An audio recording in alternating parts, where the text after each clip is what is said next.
छन्दसामपि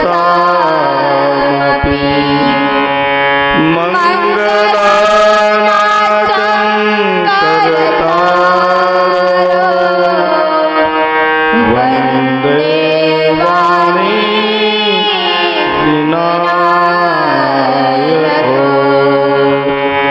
यतो वेदवाचो विकुण्ठामनोभिः सदा नेति नेति यथा गुणन्ति परब्रह्मरूपं चिदानन्दभूतं सदा तं गणेशं नमामि भजामि सदा तं गणेशं नमामि भजामि कर्पूरगौरं करुणावतारं संसारसारं भुजगेन्द्रहारं सदा वसन्तं हृदयारविन्दे भवं भवानी सहितं नमामि भवं भवानी सहितं नमामि रामाय रामभद्राय रामचन्द्राय वेदसे रघुनाथाय नाथाय सीताय पतये नमः सीताय पतये नमः आपदामपहर्तारं दातार सर्वसम्पदां लोकाभिरामं श्रीरामं भूयो भूयो नमाम्यहम्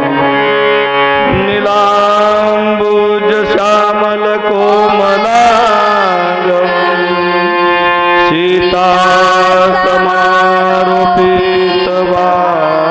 सीतासमारोपितवामभागं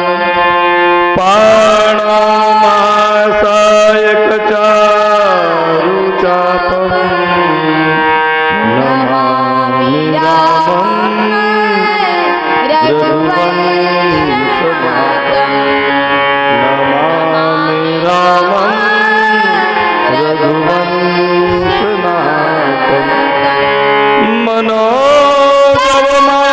मनोजवमारुततुल्यवेगं जितेन्द्रियं बुद्धिमतावरिष्ठं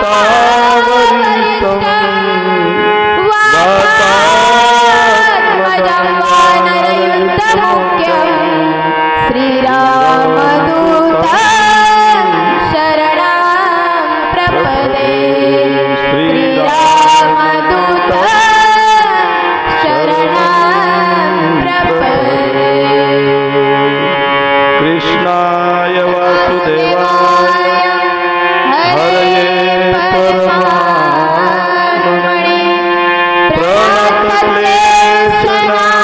प्रणतक्लेशनाशाय गोविन्दाय नमो नमः गोविन्दाय नमो नमः भीमातिनिवासिने पंढरपुरीवासिने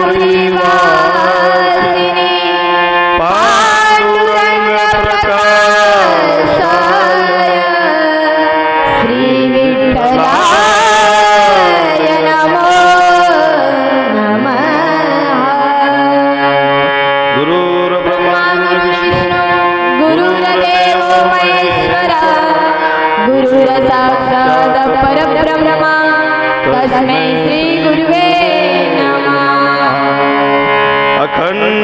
अखण्डमण्डलाकारं व्याप्तं येन चराचरं तत्पदं दर्शितं येन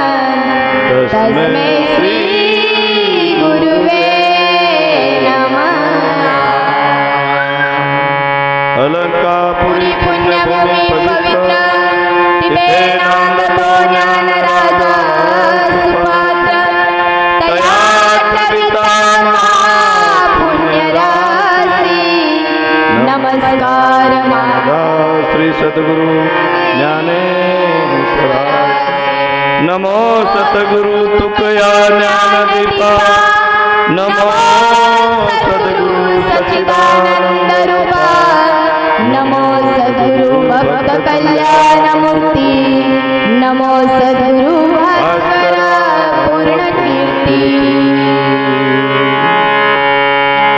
सिया राममय सब जग जान करहु प्रणाम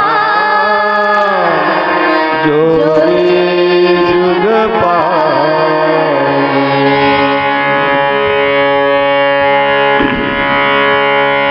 बड़ा पावन पर्व है,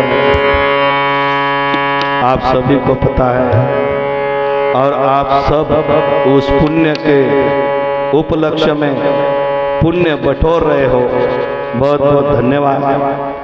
और इतना शुभ अवसर है तो उस शुभ अवसर के ऊपर क्यों न हम हरि नाम की मोती चुन ले, हम क्यों न हमारे हिस्से में और पुण्यार्जन कर ले। इसलिए 2-5 मिनट बड़े भाव श्रद्धा के साथ भगवान का नाम संकीर्तन करेंगे।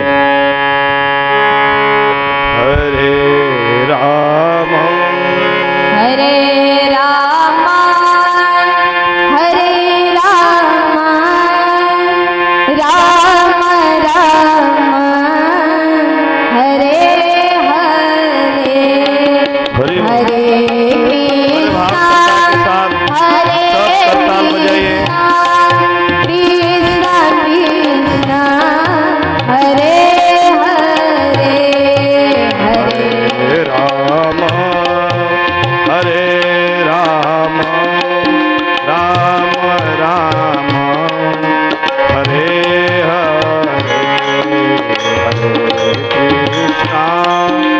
हरे कृष्णा कृष्णा कृष्णा हरे हरे हरे राम हरे माइक वाले भाई मेरे को माइक राम राम हरे हरे हरे कृष्णा कृष्णा कृष्णा हरे हरे हरे राम हरे राम। आवाज बढ़ाओ, मना जाते थोड़ा आवाज बढ़ाओ, तबल्याचा आवाज बढ़ाओ।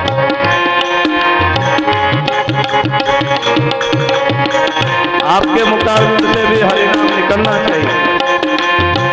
भगवान कोई हिंदी मराठी ऐसा नहीं है, ये तो भाषा समझने का माध्यम है। किसी भी भाषा में हो, मराठी का राम अलग है और हिंदी का राम अलग है क्या? हरे राम राम राम हरे हरे हरे कृष्णा कृष्णा कृष्णा हरे हरे।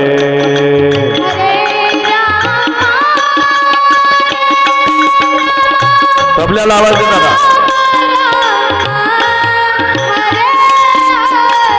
जय हो। तबल्याला आवाज।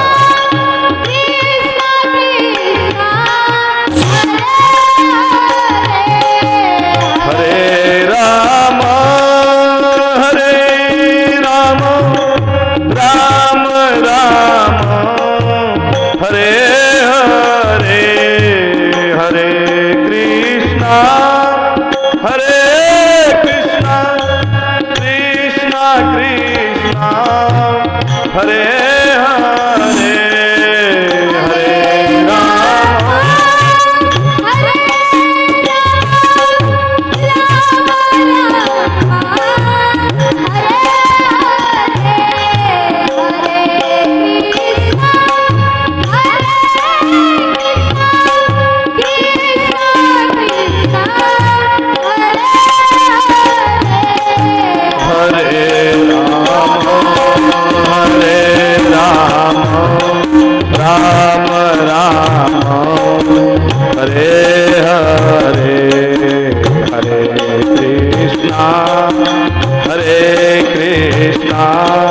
कृष्णा कृष्णा हरे हरे हरे राम।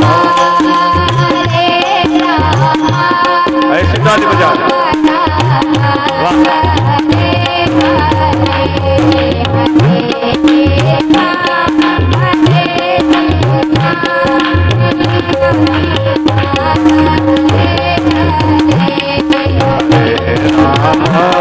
हरे राम राम राम हरे हरे हरे कृष्णा हरे कृष्णा कृष्णा कृष्णा हरे हरे हरे राम राम राम राम हरे हरे कृष्णा हरे कृष्णा कृष्णा कृष्णा हरे हरे। जो लोग सिर्फ नाम श्रवण करेंगे तो श्रवण का पुण्य मिलेगा, और जो लोग नाम श्रवण करके कथन करेंगे तो दुगना पुण्य मिलेगा। आप भी अगर गा रहे होंगे तो आपका पुण्य और बढ़ेगा, और आप सिर्फ श्रवण कर रहे होंगे तो श्रवण का पुण्य मिलेगा। अगर बैठे तो हो तो दोनों काम कर लो। श्री राम जय जय राम। श्री राम जय जय राम। श्री राम जय जय राम। श्री राम जय राम।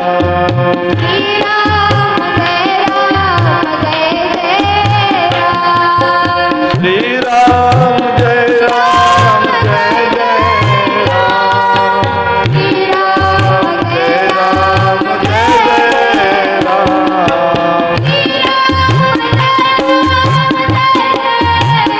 जय हो। श्री राम जय श्री राम जय जय राम। हरि बोल। श्री राम जय जय राम। श्री राम जय जय राम।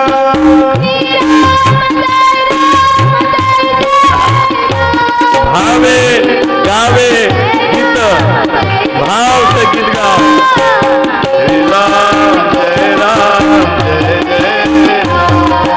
श्री राम जय जय। हे प्रभु हे राम, हमारे अंतकरण को जगाओ, हमारे अंतकरण में प्रेम दे, और प्रेम से तेरा भजन करूं, इतनी मेरी मति शुद्ध हो जाए।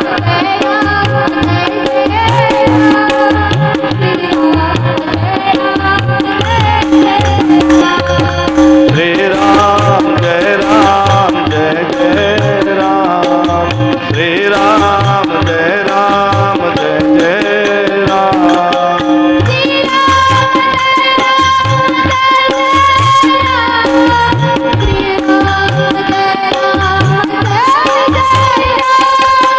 श्री राम जय जय राम। श्री राम जय जय राम।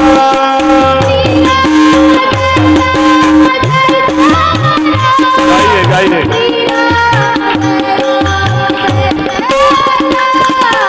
श्री राम जय जय राम।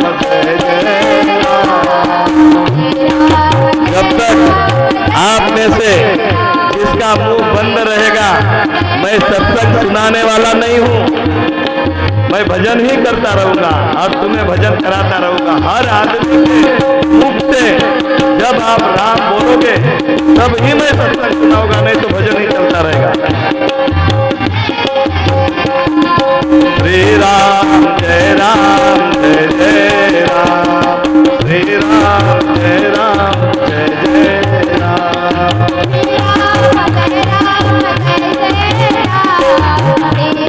सब गाइए। श्री राम जय जय राम। श्री राम जय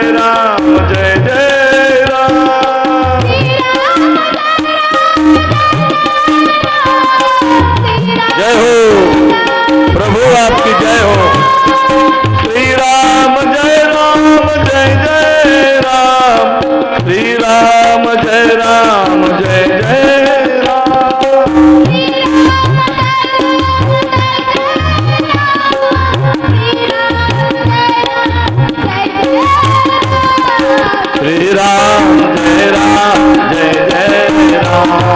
श्री राम जय जय राम। हरि बोल।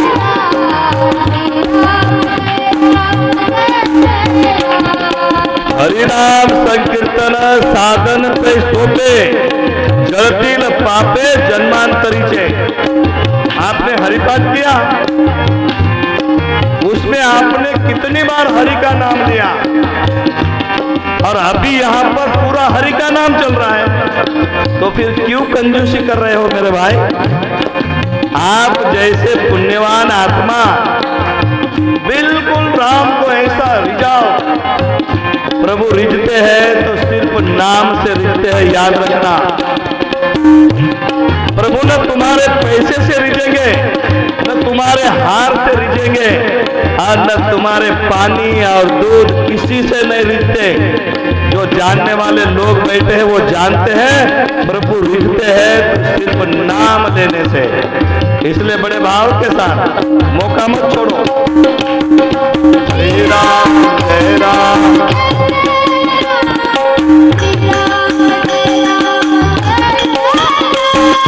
श्री राम जय राम जय जय राम, श्री राम जय राम।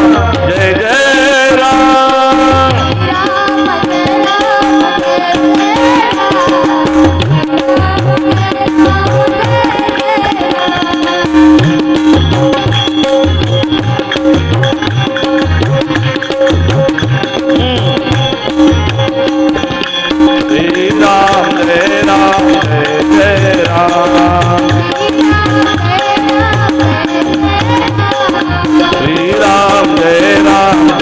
जय राम,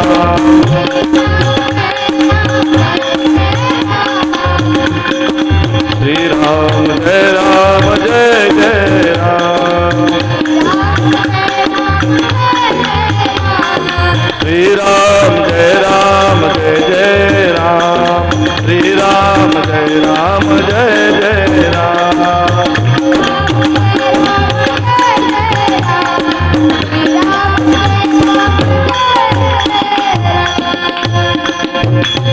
बोलिए राम लल्ला की, सियावर रामचंद्र भगवान की, भोलेनाथ की जय। श्री राम जय जय श्री राम। हर हर हर हर हर हर।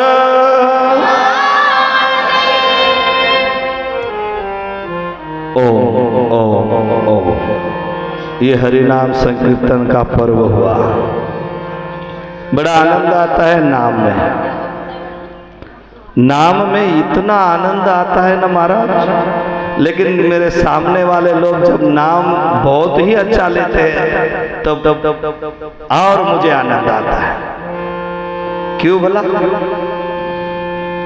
भगवान भोलेनाथ क्यों पूजनीय है?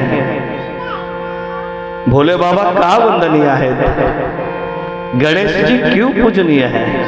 क्या क्या पराक्रम किया उन्होंने? बड़ी बड़ी बिल्डिंगें बनाई इसलिए वंदनीय है? नहीं, नाम गाते रहते हैं सदा। जो नाम गाता है ना वो वंदनीय है साहब। बाबा जो नाम में डूबा रहता है वो बहुत वंदनीय है। इसलिए बहुत प्रेम से नाम लेना चाहिए। हमारे हृदय में भगवान के प्रति ऐसा प्रेम जगाने वाला साधन नाम से बढ़कर कोई भी नहीं है। नाम सबसे उत्तम, सुलभ और सबसे बड़ा महिमा वाला साधन है। इसलिए नाम लेना चाहिए और नाम गाना चाहिए। नाम से ही सब कुछ सिद्ध होता है। इसलिए बड़े भाव से नाम लेना चाहिए। भगवान भी जहां अवतार लेते हैं तो क्यों लेते हैं भाई? किसके वहां अवतार लेते हैं? त्रेता युग में भगवान ने अयोध्या में अवतार लिया। यदा यदा हि धर्मस्य ग्लानिर्भवति भारत अभ्युत्थानम् अधर्मस्य तदात्मानं सृजाम्यहम्। जब जब होई धर्म की हानि बाढ़े असुर अधम अभिमानी। तब तब प्रभु लीन मनोज अवतार। भगवान ने उस वक्त अवतार धारण किया। जैसी जैसी जरूरत लगी वैसे वैसे अवतार धारण किया प्रभु ने। जब जब धर्म की हानि होती है, अधर्म बढ़ जाता है, तो भगवान को अवतार लेना पड़ता है। और ये उनका ब्रीद है, उनका वचन है कि आप डरो मत, मैं अवतार लूंगा। जब रावण जैसी शक्तियां बढ़ जाती हैं, असुरी प्रवृत्ति बढ़ जाती है, तो भगवान अवतार लेते हैं। ऐसे ही भगवान के तो अनंत अवतार है। फिर भी भागवत महापुराण में 24 अवतारों का बड़ा महत्व है। 24 अवतार में भी 10 अवतार महत्वपूर्ण है और 10 अवतार में भी 2 अवतार बहुत ही महत्वपूर्ण है। और उनमें से 2 अवतार, एक मर्यादा पुरुषोत्तम भगवान रामचंद्र जी का और दूसरा लीला अवतार भगवान कृष्णचंद्र परमात्मा का। हमारे ज्ञानेश्वर महाराज भी बहुत सुंदर कहते हैं कि आप जो है ना राम और कृष्ण का भजन करिए। हृदय स्मरा राम कृष्ण। बहुत अवतार है महाराज भगवान का। जैसी जैसी जरूरत पड़ी वैसा वैसा अवतार लिया। लेकिन 2 अवतार इतने महत्वपूर्ण हुए राम और कृष्ण का। ऐसी अद्भुत लीला की परमात्मा ने आज तक दुनिया भूल नहीं पाई और न भूलेगी। ऐसा अद्भुत रहस्य बड़े बड़े महापुरुष भी चूक गए, समझ नहीं पाए राम और कृष्ण की लीला। किसी ने कहा कि भगवान राम भगवान थोड़ी थे, उन्होंने भगवान जैसा कार्य किया इसलिए भगवान बन गए। चूक गए वो भी लोग, भगवान को भगवान ठीक से मान न सके। मान लेना चाहिए भगवान को और मान करके जानना चाहिए उसको। सिर्फ मानकर बैठ जाना ही कोई बड़ी हासिल कर लिया हमने, ऐसी बात नहीं है। अभी बहुत सारे लोग बैठे हैं भगवान को मानते हैं, लेकिन जानते कितने हो? मानना अच्छी बात है साहब, न मानने वालों से भगवान को मानना अच्छी बात है, लेकिन मानकर उतना ही बैठ जाना, फिर उनसे तो नास्तिक लोग अच्छे हैं, वो मानते नहीं। फिर सत्य क्या है महाराज? मान करके ईश्वर को जानना, ये बहुत अच्छी बात है। और इसी से ही आदमी नर का नारायण होता है। क्या होता है? नर का नारायण होता है। ऐसे देखे जाए तो ईश्वर क्या है? ईश्वर निर्गुण निराकार है। भगवान निर्गुण निराकार होकर भी भगवान को कोई आनंद नहीं आता है। तो आनंद स्वरूप है, तो आनंद स्वरूप अपने में ही गगन मगन रहते हैं, फिर भी भगवान प्रेमाचा भूखेला, प्रेम का प्यासा है ईश्वर, और उसको वही बात का दुष्काल है। दुष्काल क्या है? भगवान को प्रेम का दुष्काल है महाराज। सब कुछ है भगवान के पास, वो सत्य है, चित है, आनंद स्वरूप है, कुछ भी कमी नहीं है। लेकिन कुछ कमी है परमात्मा को, तो बस प्रेम की कमी है। और वो प्रेम देने वाले कोई है तो जो तुम बैठे हो, हम बैठे हैं, हमारे में से कोई ऐसा निकलता है जो भगवान को प्रेम पुरा सकता है। और उसके लिए उस परमात्मा को निर्गुण से साकार बनना पड़ता है। बात पाले पड़ रही क्या आपको? ये सत्संग है, ये ज्ञान का निरूपण है, ये तत्व का विभाजन करने वाली बात है। ईश्वर अवतार क्यों लेता है? राक्षस को मारने के लिए ही नहीं, राक्षसों को मारने के लिए भगवान को तो एक संकल्प की जरूरत है, उतने से मार डालेंगे राक्षसों को। क्योंकि जन्म देना और मारना, मारने वाला है भगवान, बचाने वाला है भगवान, है कि नहीं? उसके बिना जन्म कोई देता नहीं साहब। डॉक्टर कितने भी कहने दो, 3 दिन बाकी है, 2 घंटे बाकी है, उसकी बस की बात नहीं है। और डॉक्टर कितने भी कहने दो, 2 दिन बचेगा, 3 दिन बचेगा, उसकी बस की बात नहीं है। क्योंकि ये विधि का विधान है, ये प्रभु के हाथ में है, ये किसी के हाथ में नहीं है। तो प्रभु जब धरातल पर आते हैं तो सिर्फ प्रेम लेने के लिए और प्रेम का विभाजन करने के लिए, प्रेम का मंथन करने के लिए, प्रेम बांटने के लिए, प्रेम उजागर करने के लिए। और वो जो जिस धरातल पर आते हैं वो धराधाम बड़ा ही महत्वपूर्ण होता है साहब, बड़ा ही महत्वपूर्ण। उस धाम का बड़ा अलौकिक और साधारण महत्व है। भगवान का महत्व बहुत बड़ा है, बहुत महिमा है भगवान की। वेद भी बखान करे साहब। मैं शॉर्टकट में बोलूं क्योंकि आज कम समय में बहुत कुछ देना है। संगीत में रखा है आपने, लेकिन संगीत के जैसा मेरा गला नहीं है।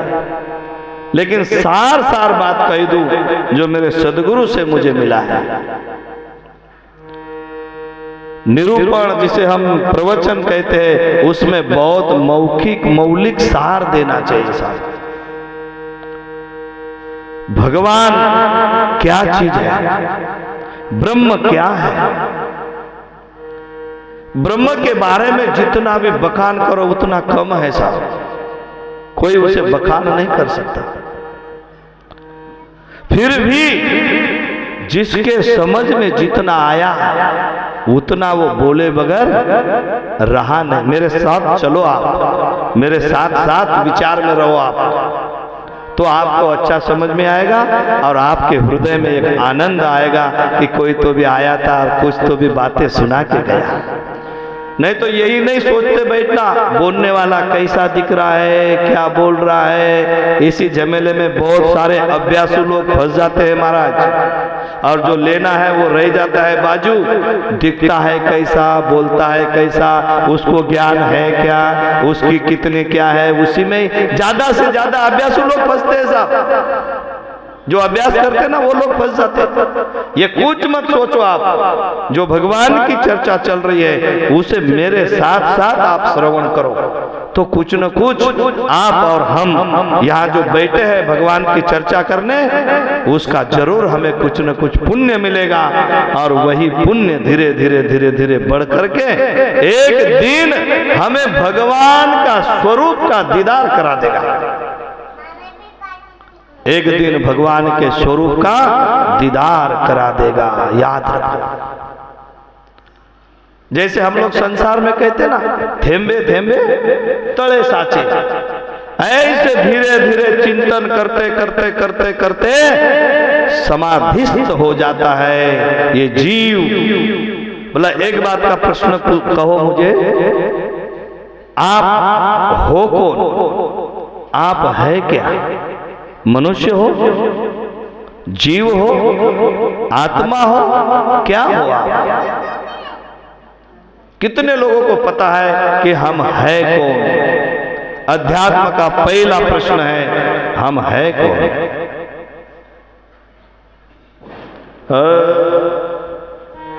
ईश्वर अंश जीव अविनाशी,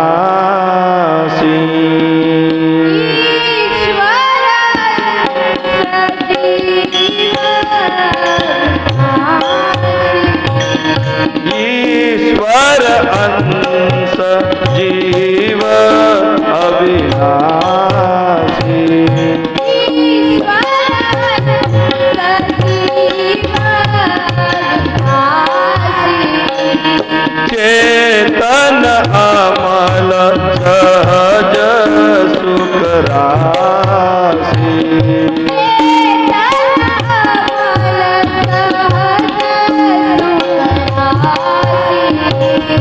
चेतन अमल सहज सुख राशि।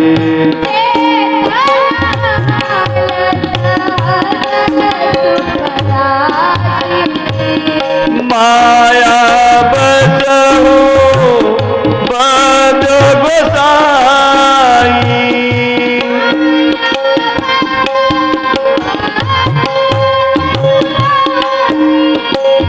बंध्यो कीट मरकट के नाई। बंध्यो कीट मरकट के नाई। बंध्यो कीट मरकट के नाई। वाह क्या बात है। जय श्री राम।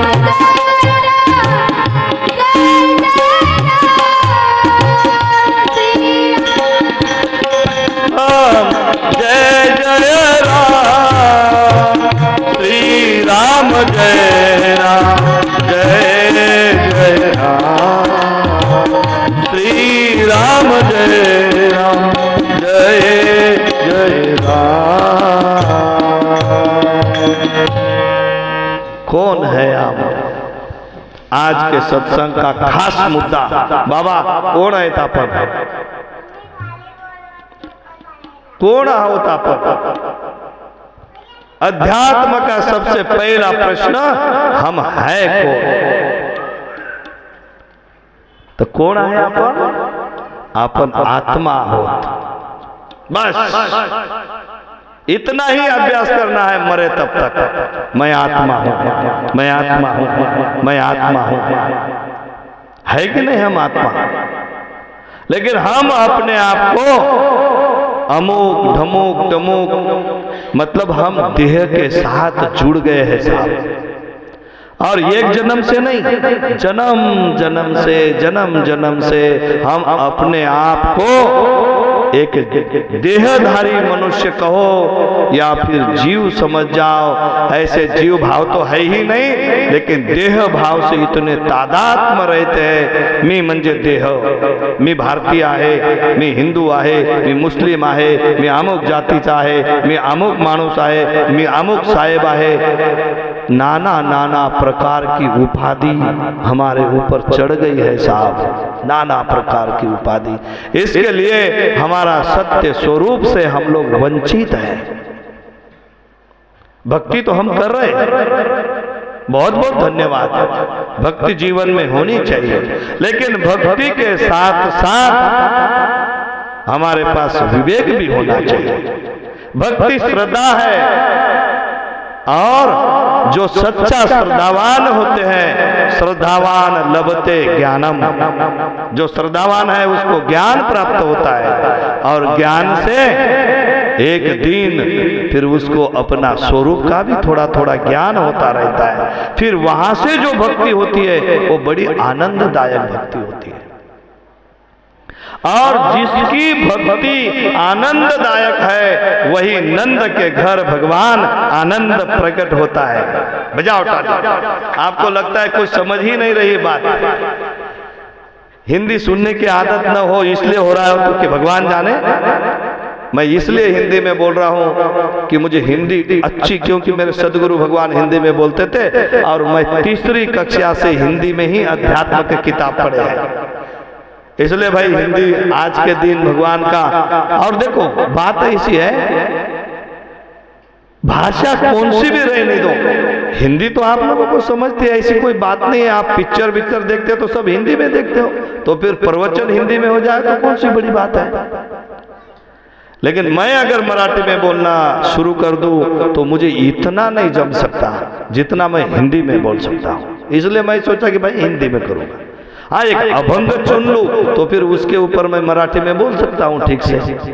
लेकिन यह चौपाई है, तो फिर मराठी और वो चौपाई वो भाषा थोड़ी जमती नहीं, लेकिन आप तो समझदार हो, आप समझ लोगे हिंदी में भी। और मैं कोई ऐसा बिल्कुल यूपी जैसा तो कोई वो भाषा नहीं बोल रहा हूँ, जो अपनी हिंदी है, जो हमारे देश की राष्ट्र भाषा है, वही उसी भाषा में बोल रहा हूँ। तो क्या बात चल रही थी अपनी अभी महत्व की? हाँ, जिसकी भक्ति, ध्यान रखा करो, बहुत बहुत धन्यवाद, जिसकी भक्ति आनंद तक पहुंचती है उसके वहां आनंद स्वरूप परमात्मा प्रकट होता है साहब। नाही तो मनी नाही भाव और देवा मला पाव, देव बाजाराचा भाजीपाला नाही, देव अशाने मिळायचा नाही। लक्षात घ्या। धन्यवाद, तुम्ही चांगले श्रद्धाळू आहात, भक्ती करता, पण बिनु सत्संग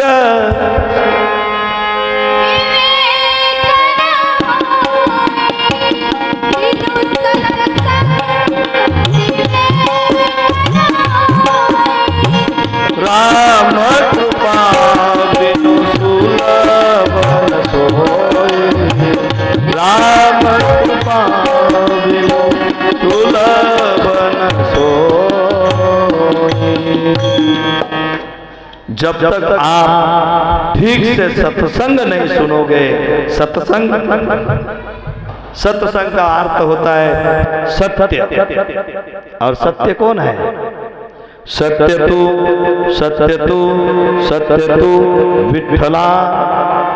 अब हम लोग तो ऐसे भी है कुछ भक्त लोग, बस मुझे विठ्ठल के अलावा कुछ नहीं चाहिए, मैं तो राम नाम भी नहीं सुनता, मुझे कृष्ण नाम भी नहीं चलता, और भोले बाबा तो बिल्कुल नहीं चलते, फिर गणपति का अपना जमता ही नहीं, माता का तो नाम भी बिल्कुल निकालो मत मेरे सामने, क्योंकि मैं विठ्ठल का अनन्य भक्त हूं। बावले, तुम कोई नरहरि सोनार से बढ़कर तो हो नहीं। वो नरहरि सोनार भी छोटा पड़ा उस वक्त, उसको भी भ्रम हो गया था कि मैं सिर्फ भोले बाबा के अलावा किसी का मुख नहीं देखूंगा। ठीक है, एक अनन्य भाव होना चाहिए। ध्यान से सुन लो, ये तत्व है, जो अभ्यासु लोग हैं वो जानते हैं। ये भाव होना चाहिए कि मैं मेरे प्रभु के अलावा किसी को न भजूं।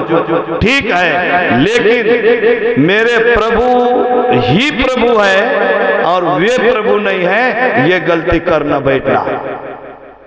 ये मेरे सदगुरु की कृपा से कह रहा हूं, आप ठीक से समझ लो। आप सब अभ्यासु लोग हैं, मैं पहचानता हूं आप लोगों को। नरहरि सोनार जैसा इतना अनन्य भक्त भी समझ के बैठा कि मैं तो सिर्फ भोले बाबा का ही भजन करूंगा और उन्हीं का ही दर्शन करूंगा, उनके अलावा मैं किसी का न करूंगा। तो दृष्टांत आपको पता है, तुम्हारा समय नहीं लेता। दृष्टांत पता है, एक वो भक्त आया, उसको करधनी बनानी थी, वो बोले भाई मैं माप नहीं लेता, लेकिन भगवान ने फिर एक बार लीला ऐसी की, उसको जाना ही पड़ा। और जब देखा सामने तो मेरे भोले बाबा ही है। मतलब हरि हर नाही भेद, इसमें भेद करना बहुत बड़ा पाप है साहब, और हम लोग भी वो पाप कर बैठते हैं। भक्ति तो करते हैं, लेकिन हमारे अंदर भी ये पाप आ जाता है। इसलिए तत्व से भजन करो, तत्व से। गीता में भगवान कहते हैं, अर्जुन मुझे भजने वाले तो बहुत भक्त है, मेरे 4 प्रकार के भक्त हैं, अर्थी,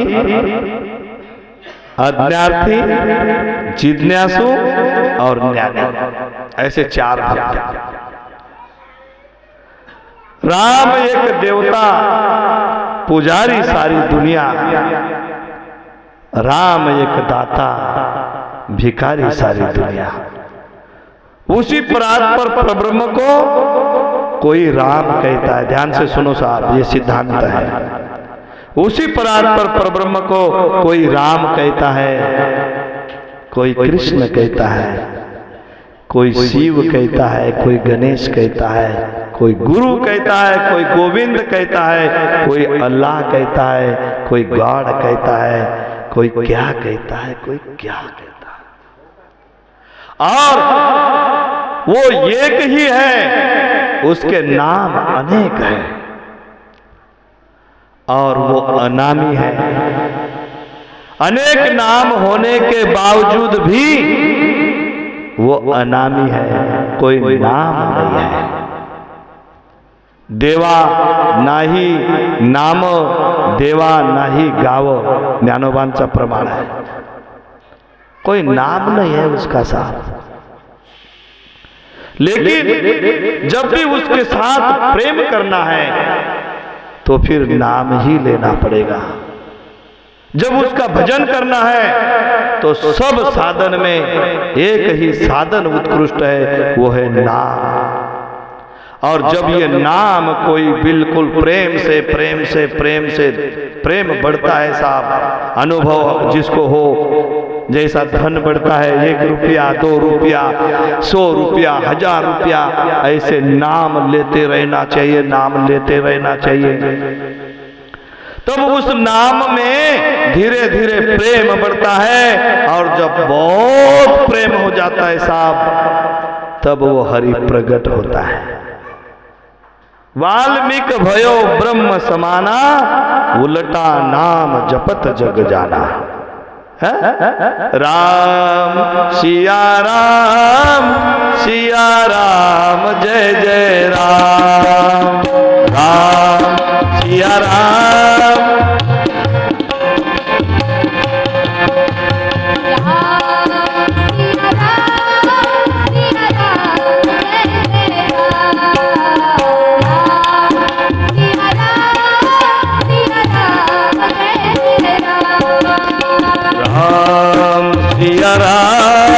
सिया राम जय जय राम, राम सिया राम जय जय राम।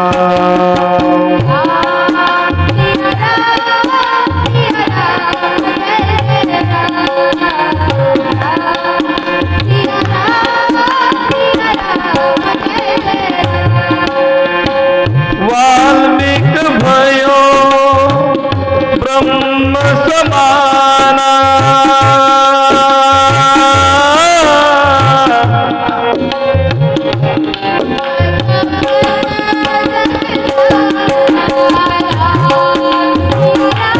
एक माइक आओ ले लो ना महाराज, एक माइक कोरस में आओ, एक माइक ले लो।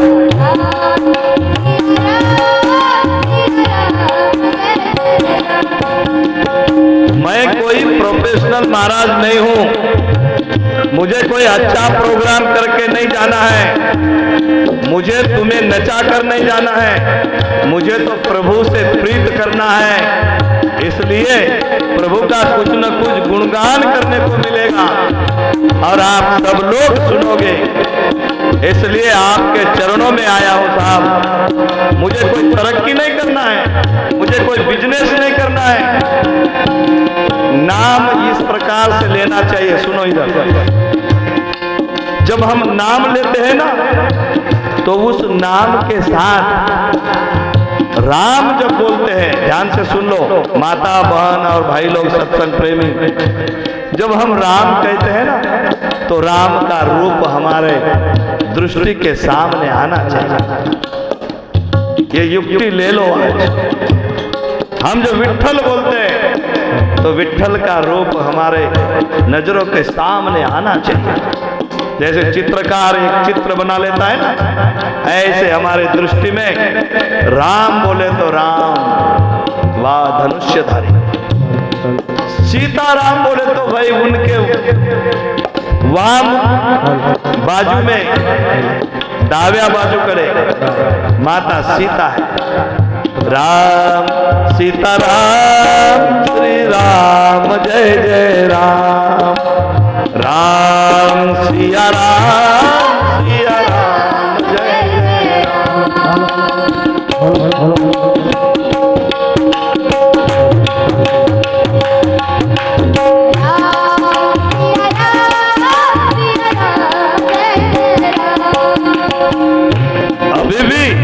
अभी भी आप मेरे सत्संग के काबिल नहीं हो, अभी भी जब तुम लोग झूम करके गाओगे तब मैं कहूंगा कि मेरे सत्संग आपको पच रहा है और आप काबिल भक्त हो। राम सिया राम सिया राम जय जय राम।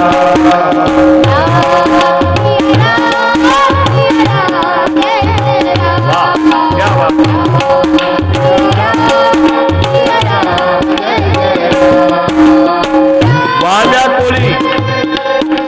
वाला कोली को राम नहीं बोलना आता साहब, क्योंकि सब काटा काटी का ही धंधा था उसका, मारा मारी का धंधा था। इसलिए जब गुरु मिले उसे राम भजने के लिए कहा गया तो वो मरा मरा बोलता था। वाल्मीकि भयो ब्रह्म समाना, उलटा नाम जपत जग जाना।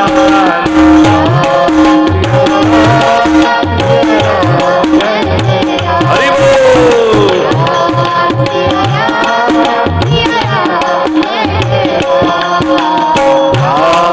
सिया राम सिया राम भूमा कहूँ मैं अनुभव अपना, सत्य हरि भजन जगत सब सपना।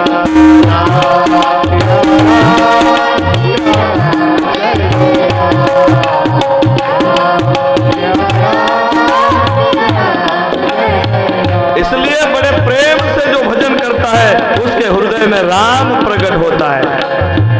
हरि व्यापक सर्वत्र समाना, प्रेम प्रकट होई मैं जाना। मेरे भोले बाबा सदा भजन करते रहते हैं, कोई काम नहीं दुनिया से, भजन के अलावा कुछ नहीं है जीवन में। बाबा कहते हैं अपने धर्म पत्नी से, दोनों पति पत्नी सत्संग करते हैं। जिसके घर में सदा सत्संग हो साहब, वो घर नहीं वो मंदिर से बढ़कर है। क्यों? आज मंदिर में भगवान तो है, लेकिन भगवान, मैं आप लोगों को बहुत धन्यवाद दूंगा क्योंकि आप भगवान के मंदिर में अभी नित्य कथा चलती है आपके यहाँ। हर सोमवार को सत्संग होता है साहब, और सत्संग जीवन में बहुत कुछ बदलाव लाता है। ज्ञान के अलावा जीवन में बदलाव हो ही नहीं सकता। 50-50 साल के मालाधारी लोग पंढरपुर की यात्रा कर रहे साहब, फिर भी गोबर में से उनका चित्त नहीं हटता।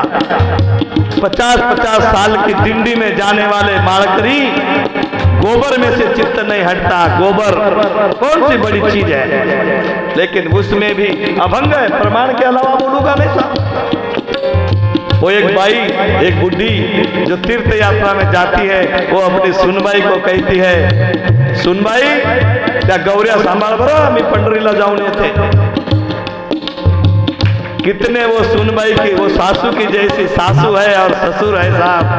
1 महीने तो तीर्थ में जाते हैं, डिंडी में जाते हैं, और 1 महीने के बाद जब आते हैं ना संसार में, तो भूखमरिया कुत्ते के जैसे संसार के पीछे लगते हैं। एक महीना मेरा चला गया बोले पंढरपुर में, अब कुछ तो भी बटोर लो। तब भोलेनाथ कहते हैं, उमा हे पार्वती सुन, मेरा निज अनुभव कहता हूं। बोले बाबा त्रिभुवन के स्वामी सब कुछ है, फिर भी कुछ नहीं रखता साहब। अंग को भभूति लगा के बैठते हैं शमशान में, क्योंकि घर महल बंगले साहब ये एक दिन नरक में ले जाएंगे। संसार केवल दुख मुड़ चोई करे हिंगड़। प्रमाण देने की जरूरत नहीं, आप सब ज्ञानी लोग हो, पहचान लेते हो। मेरी बात झूठी लगे तो नोंद कर लेना, बाद में पूछना, महाराज इसका क्या बात है, आप ऐसे कैसे बोल के गए। सार गर्भित बात यह है, भोलेनाथ कहते पार्वती मेरा निज अनुभव कहता हूं, भजन के अलावा कुछ नहीं है साहब। इसलिए जब आप सच्चाई से भजन कर लो, बस वही अपना धन है। मैं तुम्हें ही नहीं सुना रहा हूं, मैं भी सुन रहा हूं साहब। मैं लोगों को सुनाने वाला आदमी नहीं हूं, मैं भी सुन रहा हूं उस बात को। ये व्यासपीठ कहती है कि भजन के अलावा कुछ भी काम नहीं, सब सपना है, जगत मिथ्या ब्रह्म सत्य। आदि गुरु शंकराचार्य करते जगत मिथ्या है साहब, दिखता तो है सत्य, ये भ्रम है। माया बस भयो, माया के वशीभूत होकर ये जीव संसार में फंस गया। माया जो है नहीं दिखती है और सत्य ही महसूस होती है। इसलिए माया के लिए भजन मत करो। भगवान राम हमें सुख रखे, सुख नहीं चाहिए हमको, क्योंकि सुख मांगने वाले बाद में दुख भी आएगा, क्योंकि सुख भोग लोगे उसके बाद दुख आ जाएगा। सुख और दुख दोनों महिमान है महाराज, दोनों महिमान है, ये कभी स्थिर है नहीं। जो स्थिर है वो आनंद है। क्या है स्थिर? आनंद। आनंद के विरुद्धार्थ शब्द है क्या किसी के पास? कोई नहीं। आनंद, और वो परमात्मा आनंद स्वरूप है, उसे हम लोग जगाना है, उसे प्रकट करना है। जैसे मां कौशल्या के पास भगवान राम अवतरित हुए, कौशल्या के पास क्यों आए भला वो? क्योंकि मां कौशल्या बड़ी श्रद्धा से भजन करती, बड़े प्रेम से भजन करती। हरि व्यापक सर्वत्र समाना, ईश्वर तो सर्वत्र है। ईश्वर सर्वत्र है कि नहीं? अणु रेणुया थोकड़ा तुका आकाशा एवड़ा, सब में परमात्मा है। कहां परमात्मा नहीं है? आपको लगेगा कि हम दुर्भाग्यशाली है कि हम पहुंच नहीं सके अयोध्या, लेकिन जहां राम है ना वहां अयोध्या है। जहां राम है वहां अयोध्या है, और जहां राम नहीं वहां अयोध्या नहीं। भगवान का भक्त और भगवान का धाम, ये बहुत उच्च कोटि की बात है साहब। इसे कोई नहीं समझ सकता, कोई नहीं जानता इसको पूरा का पूरा। वेद भी नहीं जान सका। जहां तक समझा वेद को, वहां तक वेद ने इति इति इति इति कह करके गुणगान गाया, और जब समझ के बाहर की बात चली तो नेति नेति करके दोनों हाथ ऊपर कर दिया और कहने लगा, है प्रभु तू इससे भी आगे है, तू इससे भी आगे है, तू इससे भी आगे है। माता सरस्वती भी पूरा गुणगान नहीं गा सकी, भगवान शेषनाग भी पूरा गुणगान नहीं गा सका। एक जीव से दो जीवा हो गई और दो जीव से अनंत जीवा हो गई, फिर भी गान नहीं कर सका।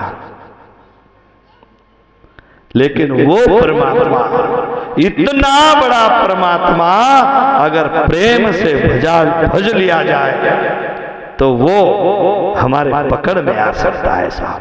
कितनी बड़ी बात है। और वो पकड़ सारे संत ने किया। धरीला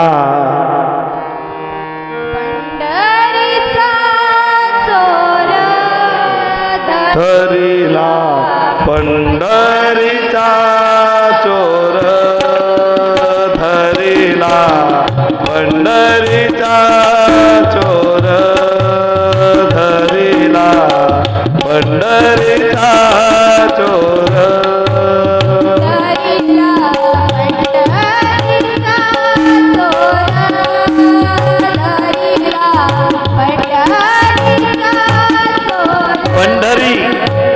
मुझे ये कहना है, अयोध्या के ओर जाना है, सत्संग के लिए कम से कम 3-4 घंटे होने चाहिए साहब, तब वो बात बनती बनती बनती बनती वहां तक पहुंचती है। अभी मैं फाउंडेशन ही बना रहा हूं। भगवान कहाँ प्रकट होते हैं? वो कौशल्या माँ के वहां प्रकट होते हैं, क्योंकि कौशल्या माता लायक है। वो माँ इतनी प्रेम से भजन करती है। वरवर माया रूपा सिराया, वहां देव प्रकट नहीं होते साहब, बहुत ही प्रेम चाहिए उसके लिए। और प्रेम क्या चीज है ये कोई बता नहीं सकता। जिसको वेदना होती है, कुछ लग गया, दुख रहा है, हम कह तो सकते हैं बहुत दुख रहा है, लेकिन कितना दुख रहा है जिसका दुख रहा है वही जान सकता है, बाजू वाला नहीं जान सकता। जख्म दिखेगी इतना लगा है, लेकिन जो वेदना है ना वो कौन जान सकता है? खुद ही जान सकता है। प्रेम न उपजे खेत में, प्रेम न हाट बिकाय। प्रेम खेत में नहीं उपजता है साहब। कोई कहे ना दुकान से प्रेम लेके आओ, नहीं मिलेगा। प्रेम न उपजे खेत में, प्रेम न हाट बिकाय। बिना प्रेम रो मानवा, सीधो जेमपुर जाय। प्रपंच में भी प्रेम न हो तो उसका प्रपंच में सुख नहीं है, और परमार्थ में भी भगवान के ऊपर प्रेम न हो तो वो परमार्थ भी कुछ काम का नहीं साहब। ठीक है, मिलेगा कुछ न कुछ सुख समाधान, लेकिन उससे कुछ नहीं मिलेगा। सुख मिलेगी, शांति मिलेगी, बच्चे लोग नौकरी पाने लग जाएंगे, गाड़ी बंगले पैसा अड़का, मान सम्मान, कीर्तनकार प्रवचनकार बन जाएगा, लोग प्रणाम करेंगे, लेकिन उसके बाद नरक के अलावा कुछ नहीं है। याद रखना, नरक के अलावा कुछ नहीं है। देती घेती नरका जाती, ऐसे लेने देने वाला परमार्थ कुछ काम का नहीं है, कुछ काम का नहीं। आप पूछना, मुझे बाद में पूछ लेना, क्योंकि सारी बात में मुझे थोड़ा अयोध्या का गुणगान गाना है। मैं अयोध्या में जाना चाहता हूँ, कौशल्या माँ के हृदय में, क्योंकि कौशल्या माँ की भक्ति, मैं कीर्तनकार हूँ, मैं कौशल्या माँ प्रवचनकार थी क्या? बोला बाबा। कोई प्रवचनकार के हृदय में भगवान नहीं पनपता, कोई कीर्तनकार के हृदय में नहीं। जो उससे अन्य प्रेम करता है, फिर वो प्रवचन करे, कीर्तन करे, कथा करे, कुछ भी करे, लेकिन हृदय में प्रेम है तो फिर सब कुछ है, और प्रेम नहीं तो कुछ भी हो जाए साहब, कुछ नहीं। समझ में आवे न आवे, आप तो ऐसे देख रहे मेरे ओर कि कोई मैं नई बात कह रहा हूं। प्रेम के अलावा कुछ नहीं है साहब, याद रखना। इसलिए भगवान के ऊपर प्रेम से भजन करो, प्रेम से आरती करो, प्रेम से नाम स्मरण करो, प्रदक्षिणा करो, जो करना है। और प्रेम तो है ही नहीं, प्रेम तो है ही नहीं, तो भगवान को ही कहना, हे प्रभु, हे भोलेनाथ, हे राम, तेरे ऊपर तो प्रेम है ही। मैं तो प्रवचन तो कर रहा हूँ, लोगों को कह रहा हूँ कि प्रेम जगाओ, मेरे ही अंदर में प्रेम नहीं है, तो हे प्रभु मेरे ऊपर कृपा कर गोविंद, और मुझे तेरी अनन्य भक्ति दे, अविचल भक्ति दे नाथ, नहीं तो लोका सांगे ब्रह्मज्ञान, और मैं खुद कोरडा पाषाण रहूंगा। हे गोविंद मेरी लाज रख, तेरे प्रति मुझे बहुत प्रेम दे, ताकि मैं सच्ची भाव के साथ, प्रेम के साथ, और लोगों के हृदय में भी तेरे प्रति प्रेम जगा सकूं। ऐसी भक्ति दे गोविंद, ऐसी कृपा बरसा, ऐसी प्रार्थना भगवान को कह रहे। उसके पास कुछ मांगना है तो प्रेम मांगना। जिस दिन भगवान प्रकट हुए ना माँ के गर्भ में, तो माँ ध्यान करने बैठी, आंख नहीं खोलती, मुझे कुछ नहीं देखना है, जगत नहीं देखना है मुझे। हे नाथ, हे प्रभु, हे गोविंद, हे परात्पर परब्रह्म, आज तू निर्गुण से सगुण बनने आ रहा है, मेरे गर्भ में आ रहा है नाथ। मेरा नाम, भगवान कोई गर्भ में नहीं आता है, ध्यान देकर सुनना। ये गलती नहीं करना। भगवान गर्भ में नहीं रहते, हमारे जैसे हाड़ मास के नहीं है भगवान, वो एक लीला है भगवान की। भगवान का जन्म नहीं, भगवान का प्राकट्यकरण होता है, भगवान प्रकट होते हैं। आज तू मेरे नाम बड़ा करने वाला है, आज तू मेरा नंदन बनने वाला है। प्रभु मेरे हृदय में तेरा दर्शन करा दे। माँ भगवान की प्रार्थना करती है। भक्तों के प्रार्थना के कारण ही भगवान का प्राकट्यकरण होता है, और आप और हमारे जैसे साधारण लोग आनंद उठा लेते हैं साहब। ये हमारा भाग्य है माँ कौशल्या की कृपा से।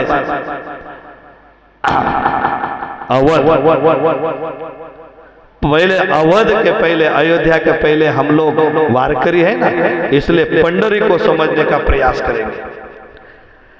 जेव्हा न होते चराचर तेव्हा होते पंढरपुर। अब कोई जीव तो अभ्यासु लोग सोचेंगे ये कैसा हो सकता है, क्योंकि भगवान का जो धाम है, ध्यान से सुनना साहब, पृथ्वी नवखंड है। पृथ्वी कितना खंड है?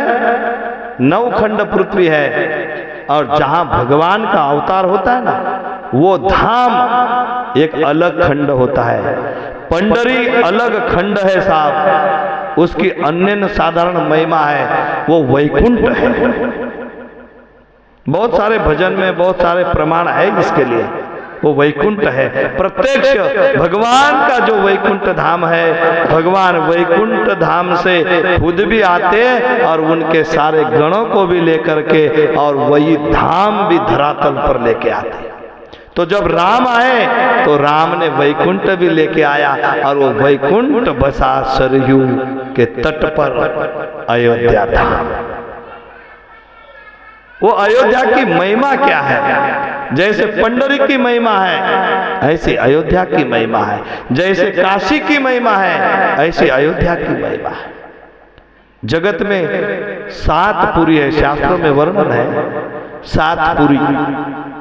इन 7 पुरियों में यहां पर वास करने से, यहां पर भजन करने से, और वहां पर भजन ही करने वाले लोग रहते साहब, भगवान उनको मरने के बाद अपने धाम को ले जाते हैं। जब भगवान अवतरित होते हैं ना, तो जब भगवान का अंतर ध्यान होता है, उस वक्त भगवान सब लोगों को लेके जाते हैं अपने वैकुंठ में। ऐसी अयोध्या नगरी बड़ी प्रिय है भगवान को। राम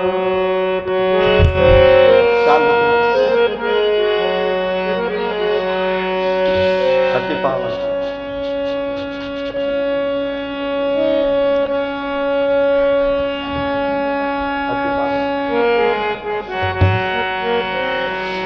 बोल दो।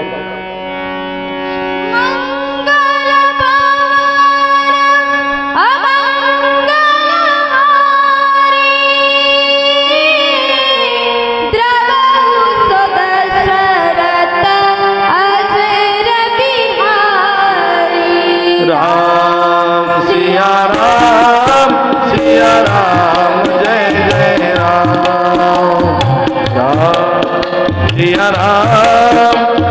राम जय जय राम।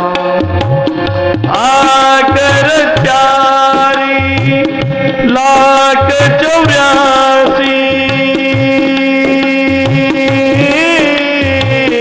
जाति जीव जल थल नभवासी राम।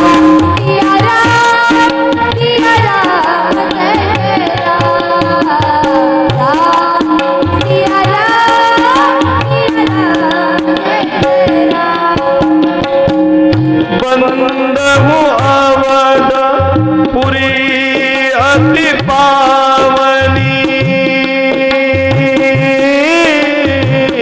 सरयू सरी कली कलूषण सावनी।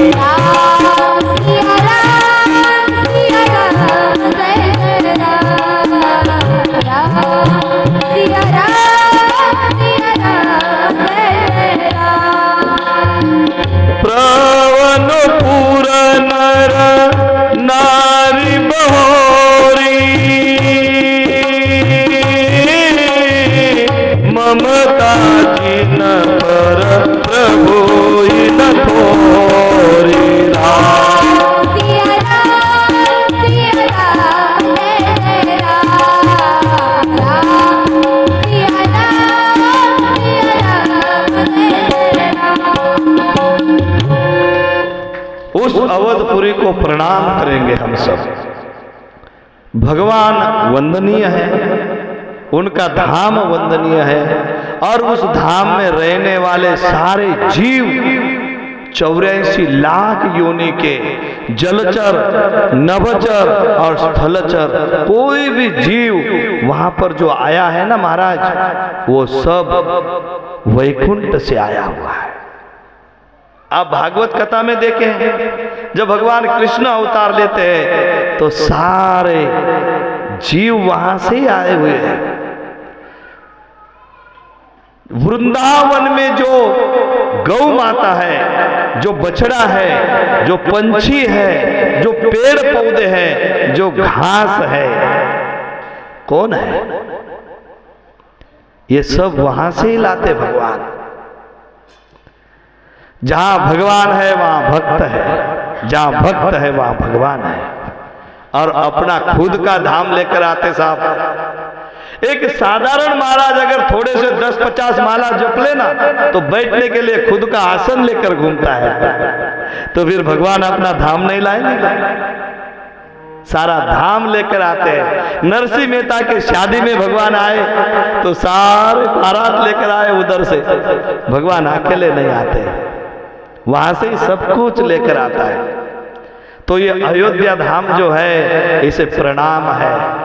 क्यों? बड़ी अति पावनी है साहब। जैसे हमारे लिए हमारे भगवान कृष्ण के बाद जब भगवान पंढरीनाथ अवतरित हुए, कृष्ण का ही रूप, तो ये पंढरी हमारे लिए अति पावनी है। बड़े श्रद्धा से जो वहां जाते वो जीव मुक्त हो जाते हैं साहब। ऐसी अयोध्यापुरी अति पावनी है। जैसे हमारे पंढरी में चंद्रभागा है, बड़ा महत्व है साहब चंद्रभागा का। वहां जाकर स्नान करो, सब पाप नष्ट हो जाते हैं। बराबर है ना? हमारे संतों ने सब वर्णन करके रखा है। अब वहां जाकर के कोई मौका ढूंढे कि ये कब कपड़े नीचे उतार देवे, कब स्नान करने घुस जावे, मैं चुरा लूं, वो बात आओ है। चोर छोटे आ जावे भक्तों के रूप में, उसको कौन क्या करे। लेकिन भगवान के धाम से जो लोग आए हैं वो चोरी करेंगे क्या? वो तो जो यहाँ के है जीव जंतु वो डुप्लीकेट बना कर लेते महाराज। फिर वो विद्वान भी क्यों न हो, क्योंकि रावण भी विद्वान था, वो भी साधु के रूप में माता को चुराने आया था। चोरी करने वाले किस रूप में आ जावे वो बात और है। लेकिन जो सच्चे भक्त है वो वहीं से आते हैं, वैकुंठ धाम से। जैसे हमारे चंद्रभागा का महत्व है, ऐसा ही सरयू का महत्व है। सरयू में जो स्नान करते हैं उनका सब पाप, देखो ना भगवान ने कैसी रचना रची है। कोई भी धाम में जाओ आप, जहाँ भगवान का अवतार हुआ है, भोलेनाथ के धाम चले जाओ, मोक्षदायिनी है कि नहीं काशी?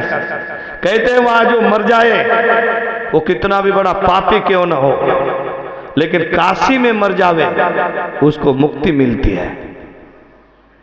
आपको पसंद है कि ये बात? कोई ठिकाने है कि नहीं? ठीक से मोबाइल में देख रहे हैं सब। कितना बज गया? हाँ बराबर है। कितने बजे शुरू किया था? 8:30। अच्छा ठीक है, 8:30। कितने बजे बंद करना है बाबा? किती वाजता बंद करायचं? 10:30च्या वर गेली घड्याळ सांगा। नहीं, मेरे मन पर नहीं चलेगा साहब। मैं तो रात भर करूंगा, मैं पागल आदमी हूं।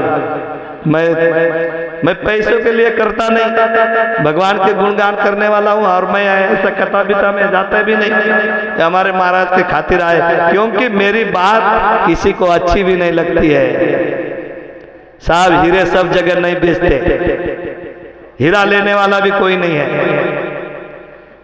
सब बाजार वाले हैं साहब, सब्जी में सब सब्जी मांगने वाले हैं, गोभी क्या, फ्लावर क्या, ये क्या। वो परमार्थ नहीं है मेरा। मैं कभी घड़ी देखता नहीं, मैं परमार्थ के लिए बैठा ना तो दीवाना आदमी हूं। मेरे से मेरे घर वाले भी परेशान हो जाते हैं। मैं प्रीत करता हूं उससे साहब। मैं पैसों के लिए कथा कीर्तन करने वाला नहीं हूं। और मैं जानता हूं, आप पढ़ाई लिखाई करने वाले लोग भी जानते, वो है ना, न सुर का भूखा है न ताल का भूखा है। कुछ नहीं मांगता है वो, सिर्फ भाव लेता है वो। अभी जो चल रहा ना, एक लोटा पानी, एक लोटा जल और सब परेशानी हल। पागल नहीं है भगवान। ऐसे भिखारियों को भले ही भीख दे देवे वो, चल हट, क्या चाहिए तुझे, दुख दर्द मिटाना है तो निकल, परेशान मत कर मुझे। कुछ नहीं मांगता है ना, उसी को करीब करता है साहब मेरे प्रभु। हमारे तुकाराम बाबा ने कुछ भी नहीं मांगा। कुछ मांगा क्या? अरे बहुत बड़े साहूकार थे, सब फेंक दिया और भगवान को कहते हैं तेरा प्रेम चाहिए गोविंद। हे मेरे पंढरीनाथ पांडुरंगा, तुझं प्रेम पाहिजे, बस तुझं दर्शन पाहिजे, मला काही नको देवा, मला तूच पाहिजे, तुझ्याकडून मला काही नको आहे। मला पैसे नको, मला उद्या ड्युटीला जायचे त्याचं काच कडापा नाही, कसलंच काही नाही आहे मला तुझं प्रेम पाहिजे देवा। मी तुझ्यासाठी हे करतोय रे पांडुरंगा। हे भजन भाव मला नाव कमवण्यासाठी नाही, मला कोणी पाय पडतील। अरे महाराजांचे कोणी पाय पडत होते का त्या काळामध्ये? महाराजच पाय पडत होते सगळ्यांचे। राम सिय राम मैं सब जग जानी। काही महाराज तर असे होऊन गेले, स्वतः झाडू मारत होते। इथे भजन करायचंय, इथे कीर्तन करायचंय, मग बाबा कोण येणार आहे? पंढरपूरवरून मोठा बाबा येणार आहे, झाडू तेज मारणार, व्यासपीठ तेज लावायचे आणि मग लोकांना कथा कीर्तन ऐकवायचे। महाराज लोकांनी जगाची सेवा केली, जगाने नाही महाराजाची सेवा केली। जगाला महाराजांनी प्रेम केलं हो। ज्यांना आत्मसाक्षात्कार झाला त्यावेळेस सगळे पाय धरायला लागले त्यांचे। त्याआधी महाराज आमच्या ज्ञानोबाला पीठ नाही दिलं, झोळी होती ती पण फाडून टाकली। ते पण वारकरीच होते, ते काय दुसरे नव्हते, ते लक्षात घ्या। एकनाथ बाबांना ज्या माणसाने छळलं म्हणे तो मुसलमान होता, त्याला थुकायला लावणारे कोण होते? बोला ना, कोणीतरी तर बोला, कोण होते बाबा त्यांना थुकायला लावणारे? अरे आमच्यासारखेच वारकरी होते, आमच्यासारखेच वारकरी होते, दुसरे नव्हते ते। परमार्थामध्ये सुद्धा तंगडी खाली खेचणारे महाराजांची कमी नाहीये महाराज। एक महाराज दुसऱ्या महाराजाच्या कीर्तनात जाऊन कीर्तन ऐकत नाही। तुला देवाची गोडी आहे ना, मग जाऊन ऐक ना दुसऱ्याचं कीर्तन, काय फरक पडतंय? बघितलं का तुम्ही कधी? माणसांना मला त्या विषयाकडे नाही वळायचं साहेब। तुम्ही सांगा किती वाजेपर्यंत करू, म्हणजे मी इशारा द्या मला, लगेच बंद करून टाकतो। भगवान का धाम बड़ा अद्भुत है, बड़ा अद्भुत है। वहां पर जो जीव आए हुए हैं वो सब वैकुंठ से आए हुए हैं। महाराज दशरथ बहुत बड़े भक्त है भगवान के, उनके चरणों में प्रणाम। तीनों रानियां अनन्य भक्त है साहब। कई को बुरा नहीं मानना, भगवान को वनवास में भेजा, बुरा नहीं मानना, उसके पीछे बहुत बड़ा राज है। भगवान छोटे थे तो भगवान ने कहा, कौशल्या से भी माता कई बहुत प्रीत करती थी, बहुत अपने हाथों से नहा लेती थी, अपने हाथों से भोजन देती थी। भगवान को कहा, लला तू खा, दूध पी, ये कर वो कर। उसने कहा, माँ तू बहुत प्रेम करती है मुझसे, मैं जो मांगू वो दूंगी। बोले हाँ बेटा तू बोल। कहने इतनी कमतरता है, मैं तुरंत दे दूं तुझे, तो मुझे वचन दो माँ। बोले वचन की क्या जरूरत है बेटा, कई के लिए बोल रहा हूं, बड़ा राज है। देखो ये बात तो सुनने जैसी है, मुझे तो कहते वक्त भी ऐसा लगता है कि कैसा कहूं उस बात को, प्रेम की बात है। ऐसा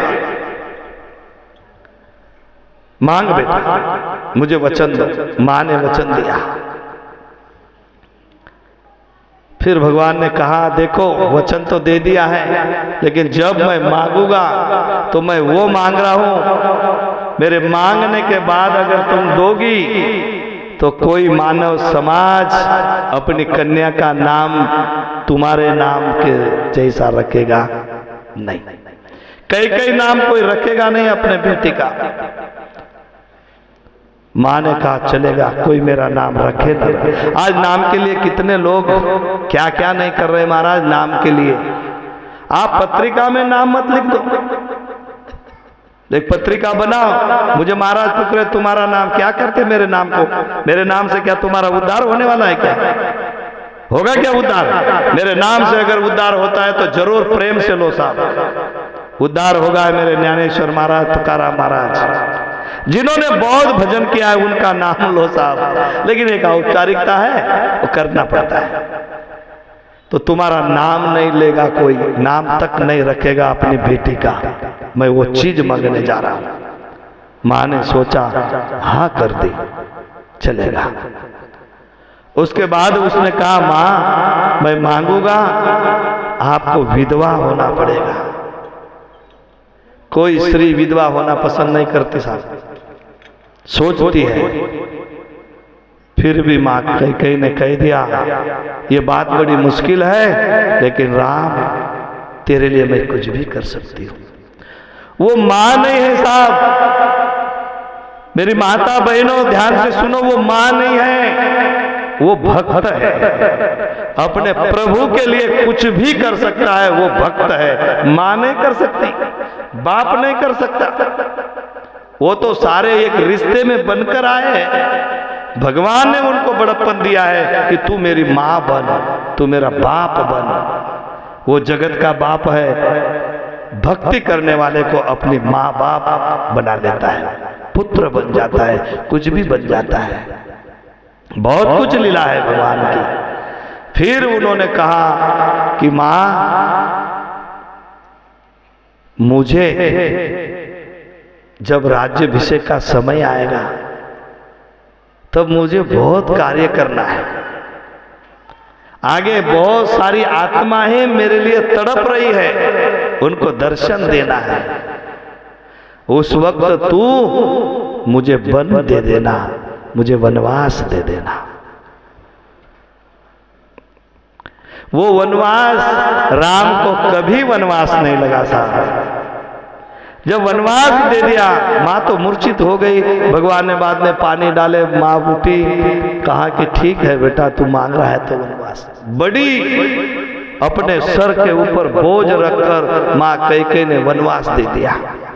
तो वो 14 साल का जो वनवास था, भगवान ने कभी उसको वनवास नहीं समझा।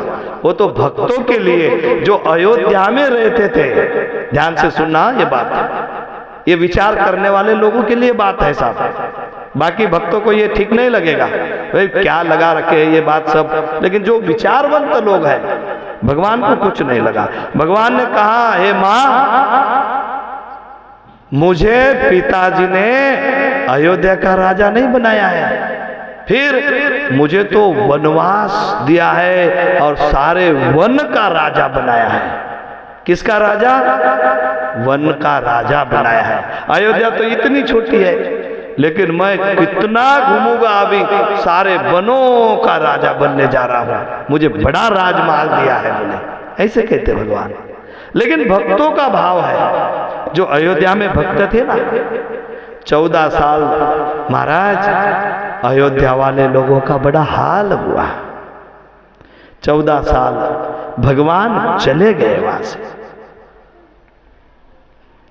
जिसके जीवन में जो भजन करता हो और कुछ न कुछ बाधा आ गई और उसके जीवन से भक्ति निकल गई, वो जीव जी नहीं सकता साहब। उसको आदत हो गई ना हरि पाठ करने की, भजन करने का, प्रवचन करने का, और उसके जीवन में कुछ ऐसी घटना घट गई कि वो आ नहीं सकता, कर नहीं सकता, उससे भक्ति न हो तो वो जी नहीं सकता, तड़पते हैं वो लोग। ऐसी अयोध्या वासी की 14 साल हालत हुई। भगवान को कुछ नहीं फर्क पड़ा, भगवान को कोई फर्क नहीं पड़ता। वो जहां पर भी जाते वहां कल्याण ही कल्याण है, कल्याण करने के लिए तो जाते, कल्याण स्वरूप है हमारे शिव। शिव का अर्थ कल्याण है, भगवान कल्याण करते। सारी सृष्टि का कल्याण करते करते भगवान ने फिर पुनः अयोध्या वापस आए। पुनः अयोध्या सजी 14 साल के बाद, बहुत ही सुंदर सजी। अयोध्या का बड़ा भाव है, इतनी सुंदर अयोध्या सजी 14 साल के बाद, और आज 500 साल के बाद सजी।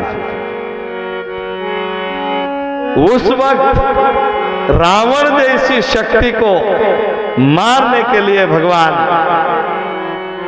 गए, और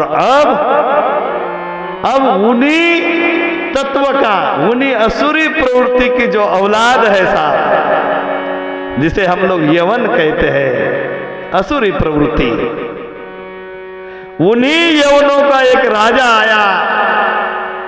ऐसे पापियों का नाम लेना ठीक नहीं है, लेकिन बोलना पड़ता है साहब कि ऐसे बाबर जैसी एक यवन आया और उसने हमारी उसी भूमि को तोड़कर नष्ट भस्त कर दिया। लेकिन यदा यदा ही धर्मस्य ग्लानिर्भवेति भारत, वही शक्ति कुछ न कुछ महापुरुषों के हृदय में प्रकट हुई, कम अधिक प्रमाण में, क्योंकि वो एक साधारण व्यक्ति हो ही नहीं सकते महाराज। एक तो शिवाजी महाराज जैसे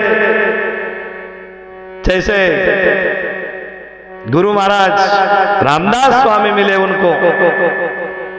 महाराज तो ज्ञानी थे ही। महाराज ने कहा कि गुरुजी अब मुझे कोई राजपाट नहीं संभालना है, मैं आपके संग आता हूं। गुरु महाराज ने कहा कि नहीं, ये सब मुझे सौंप दो और मेरी है और मेरी आज्ञा से आप संभालो। ऐसे ही हमारे भूमि में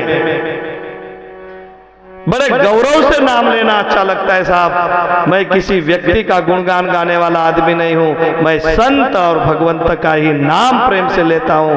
लेकिन मजबूर कर दिया उस व्यक्ति ने, पूरे देश की शान बढ़ा दी। आप समझ गए होंगे, हमारे माननीय प्रधानमंत्री, बहुत ही सारे भक्तगणों को प्रिय लगने वाले नरेंद्र मोदी जी साहब, बड़ा तपस्वी जीवन उनका। कई साल हिमालय में तपस्या की है उन्होंने, उच्च कोटि के साधक है। शिवाजी महाराज जैसे है, बड़े ज्ञानी है। कोई युद्ध तलवार करके ही करना चाहिए ऐसी जरूरत नहीं साहब, अपने बुद्धि से भी। अब जो चल रहा है ना दुनिया में, शीत युद्ध है, शीत युद्ध। आप गुरुजी है, आपको पता है। अब जो है ना पूरे जग में शीत युद्ध चल रहा है, बिना हथियार के युद्ध, बुद्धि से काम करना पड़ता है।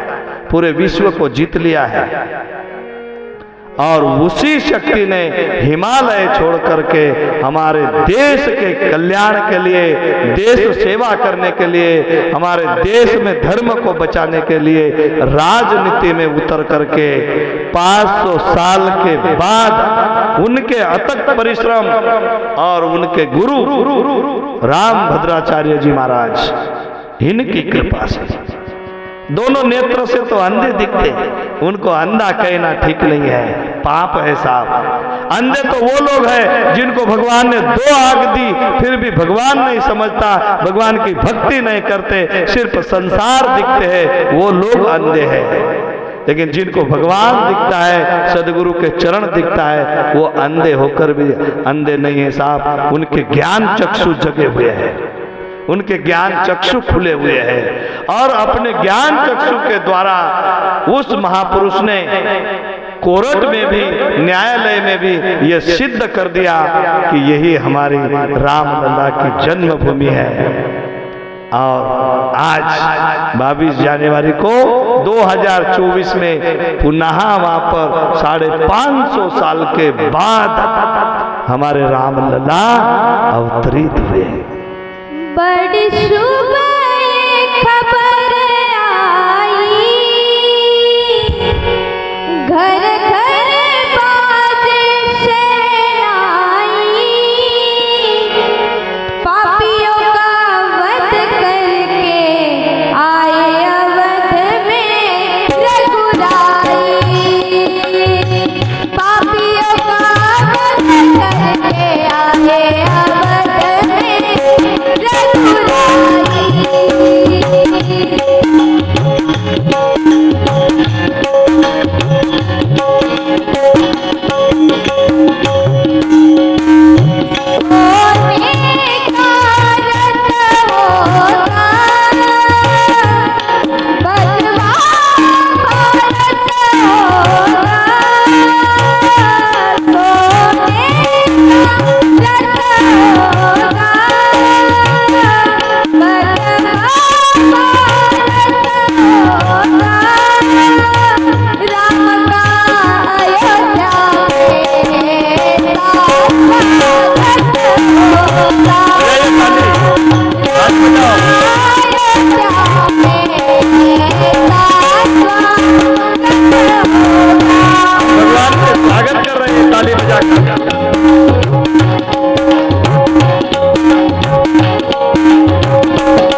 बोले सियावर रामचंद्र भगवान की जय। भगवान का विजय करके भगवान जब वापस आए 14 साल के बाद अयोध्या में एक पुत्र का भी जन्म नहीं हुआ साहब। समझ जाओ कितनी बड़ी साधना होगी। कोई नर अपनी नारी के संग में नहीं रहा साहब। मेरे प्रभु उधर वनवास को गए हैं, ब्रह्मचारी जीवन का पालन किया। जब हमारे यहां पर भी उन अवधों ने, उस यवनों ने जब अवध के ऊपर नस्त बस्त कर दिया साहब, कितने लोगों की बलि चढ़ी, कितने लोगों की बलि, कितनी कुर्बानी हुई। उसके बाद आज ये सुवर्ण दिन आप और हम सभी को देखने सुनने को मिला। भक्तों को बड़ा आनंद होता है इसमें कि हमारे प्रभु की जीत हुई, हमारी जीत हुई, अधर्म के ऊपर धर्म का विजय हुआ। अब हमारी जिम्मेदारी होती है कि हम अब मौका ना दे इन अधर्मियों को, चांस न दे। हम आपस में छोटी छोटी बातों के लिए टूटे नहीं, ये हमारी जिम्मेदारी है। तो ये हमको संभालना चाहिए। भगवान जब वापस लौट कर आए तो अयोध्या आने के पहले सरयू जी में स्नान किया है, प्रणाम किया है सभी को। भगवान कहते हैं अति प्रिय मोही यहाँ के बासी, शिवरंजनी मम धाम दा पूरी सुख राशि। भगवान कहते हैं लंकेश विभीषण को, हनुमान जी को, सुग्रीव जी को, सारे आए वो साथ में पुष्पक विमान में बैठकर। कहते मुझे ये अयोध्यापुरी बहुत प्रिय लगती साहब। भगवान कहते जहां भगवान के भक्त हो ना, वो भूमि भगवान को बहुत प्रिय लगती है, क्योंकि वो सिर्फ प्रेम का भूखा है साहब। दुर्योधन का मेवा त्यागा, साग विदुर घर खाई, क्यों? सबसे बड़ी प्रेम सगाई। हे विभीषण अति प्रिय मोई, ये अवधपुरी मुझे बहुत प्रिय है। यहां के रहने वाले लोग मुझे बहुत प्रिय है। ये जो धाम है ना, सुख की रास है। पंडरी नामाचा बाजार, पंढरी नामाचा बाजार। इधर ध्यान देना। पंढरी पंढरी पंढरी क्या है भाई? पंढरी पंढरी में बहुत बड़े फूल बेचते हैं इसलिए पंढरी है क्या? नहीं, वहां पर नित्य नाम चलता है। इसलिए जिसके शरीर सदा भजन करता हो ना, वो भी पंढरी है। दो प्रकार की पंढरी है साहब, एक अंदर एक बाहर। परमात्मा अंदर भी है और बाहर भी है कि नहीं? परमात्मा अंदर भी है। अंदर जो है उसे क्या कहते हैं? आत्माराम कहते हैं। आत्मा हा विठ्ठल है कि नहीं? काया ही पंढरी, आत्मा हा विठ्ठल, नांद तो केवल पांडुरंग। ऐसा एक अयोध्या तो वो है, और दूसरी अयोध्या का आध्यात्मिक अर्थ है ये शरीर। जिस शरीर से भजन कर रहा है वो शरीर भगवान को बहुत प्रिय है साहब, और वो शरीर सुख की खान है, सुख की खान। क्योंकि उस शरीर में परमात्मा प्रकट होता रहता है, और परमात्मा सर्व सुखाचे आगर, सब सुखों का धाम है। भगवान कहते ऐसी मेरी ये अयोध्यापुरी सब सुखों की खान है। हर से सब पापी सुनरी प्रभु बानी, धन्य अवध जो राम बखानी। जिस अयोध्या का प्रभु रामचंद्र बखान कर रहे, कोई बोलने वाला हमारे जैसा झूठा थोड़ी है। अभी कही जावे सब तुम सब धन्यवाद के पात्र हो और पॉकेट कम दे देवे तो तुम अच्छे नहीं, ऐसे थोड़ी है कहने वाले। मुंडा चोपड़ी बात करने वाला थोड़ी है प्रभु राम। फिर कैसा है राम? राम सिया राम जय जय राम। रघुकुल रीत सदा चली आई, प्राण जाए पर वचन न जाए। राम सिया राम जय जय राम।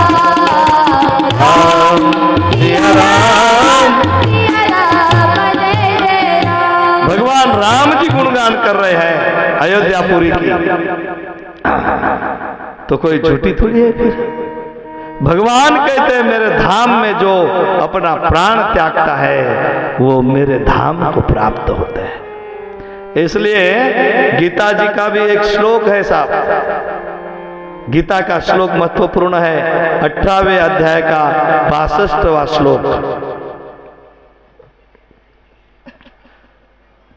भगवान कह रहे मेरा धाम बहुत ही पुण्यवान है, बहुत ही पावन है। जो उस धाम में प्राण त्यागते हैं वो अंतिम समय में मुक्त हो जाते हैं, मेरे धाम को प्राप्त होते हैं। बजा त्वमेव शरणं गच्छ सर्वभावेन भारत, तत्प्रसादात् परां शांति स्थानं प्राप्स्यसि शाश्वतम्। हे भारत, तू सब प्रकार से उस परमेश्वर की ही शरण में जा। सर्वधर्म परित्यज्य मामेकं शरणं व्रज। सब प्रकार से भगवान को शरण जाओ, जाना चाहिए। कोणाचाही सहारा नाही, एक तू ही आधार। त्या ईश्वरालाच आपला आधार करायचा, अशी भक्ती करायची आणि त्या परमेश्वराला शरण जा। आणि उस परमात्मा की कृपा से ही जेव्हा आपण शरण जाऊ तेव्हा ईश्वर आपल्यावर कृपा करेल। राम कृपा बिनो सुलभ न सोई। शरण कसं जायचं ते सत्संगात कळेल। सत्य म्हणजे ईश्वर आणि त्या ईश्वराचा संग करणे। ईश्वराचा संग ज्यांनी केलेला आहे अशा संतांचा संग करणे, ते जे बोलतील ते ऐकणे, त्याला सत्संग म्हणतात। सत्याचा संग। आपण सत्संगाला जातो खरा, पण सत्संगाच्या ऐवजी कुसंगच घरी घेऊन येतो। कारण एकतर तो सुद्धा सत्याशी जुडलेला नसतो। म्हणजे काय? महाराज काय सांगतो? महाराज फक्त 25 मिनिटच सत्य सांगतो आणि बाकीचे सगळे असत्य सांगतो। म्हणजे काय? अभंग सत्य आहे। अभंगापुरता बोलत असताना सत्य सांगतो आणि अभंगाच्या व्यतिरिक्त जे सगळं सांगितलं जातं, आमच्या तिकडे ते, तुमच्या तिकडे ते, हे सगळं असत्य आहे। आणि आपण तेच ऐकून घरी येतो जास्तीत जास्त। म्हणून जे महापुरुष होऊन गेले किंवा आजही आहेत, भले पूर्णत्वाला गेलेले नसतील, पण साधनागम्य जीवन आहे। ईश्वर प्राप्ती जरी झाली नसेल, आत्मसाक्षात्कार जरी झाला नसेल, परंतु तपस्यामय जीवन आहे। साधू संतांनी सांगितलं तसं जीवन जगतात। असे साधकांचे कीर्तन प्रवचन ऐकलं तर भक्ती फलित होते आणि मग हा जीव ईश्वराला शरण जातो आणि मग त्याच्यावर ईश्वराची कृपा होते। आणि जर ईश्वराची कृपा झाली तर परम शांति को प्राप्त हो जाता है। परम शांति कौन है? परम शांति समाधान। कशामुळे समाधान आहे? गाडी मिळाली समाधान आहे? नाही, ही असत्य वस्तू आहे। मग सत्य ईश्वर आहे, म्हणजे ईश्वर प्राप्ती होते म्हणजे पूर्ण समाधान होतो। ईश्वरालाच शांती म्हणतात. शांती दुसरा शब्द नाही. परम शांती म्हणजे ईश्वर. आणि तशी शांती प्राप्त झाली म्हणजे माझं सनातन परम धाम को प्राप्त हो जाओगे. सनातन का अर्थ है जिसका आदि पता नहीं, जिसका मध्य पता नहीं और जिसका अंत भी पता नहीं, ऐसा जो है बिल्कुल पुरातन से भी पुरातन, कोई भी ईस्वी सन वहां पर नहीं लगता, ऐसा सनातन, कोई सन भी नहीं लगता वहां पर, ऐसा जो है सबसे पुरातन से पुरातन कब शुरू हुआ, उस सनातन धाम को तो प्राप्त हो जाएगा. और वो सनातन धाम जो है, वो परम धाम जो है, वो परम धाम ही पृथ्वी स्थल पर अयोध्या है. 7 पुरी में से अयोध्या का प्रथम नाम है. अयोध्या, मथुरा, माया, काशी, कांची, अवंतिका, द्वारका, यह सप्तपुरी तथैव मोक्षदायिनी. या 7 पुरी मोक्षदायिनी आहे. तिथे वास केला, भगवंताची भक्ती केली, भगवंत त्याला मुक्ती देऊन टाकतो. जाता जाता एक गोष्ट सांगतो, मुक्ती जरी दिली तरी आमची जी परंपरा आहे संतांची, ती परंपरा अशी म्हणते महाराज,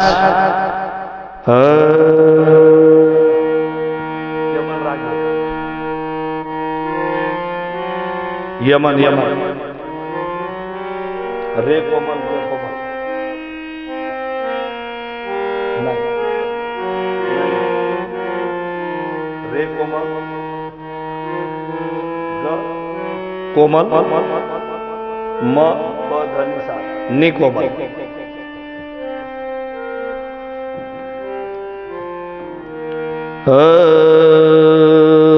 तुकोबा म्हणतात, न लगे मुक्ती धन संपदा.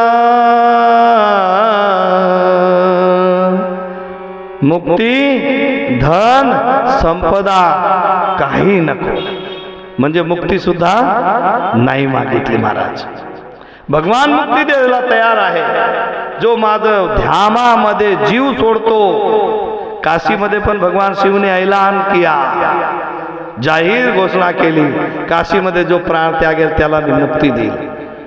का?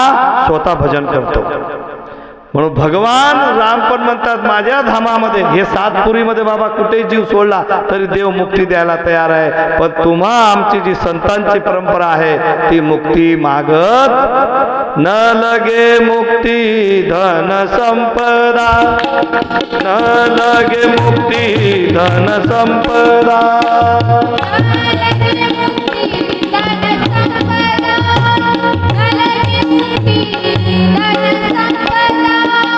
संत संग देई सदा, संत संग देई सदा. गुण गाईन आवडी, गुण गाईन आवडी. हे माझी सर्व जोडी,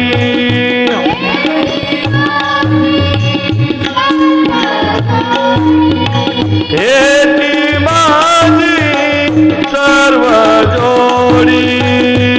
गुण गाईन आवडी, गुण गाईन आवडी.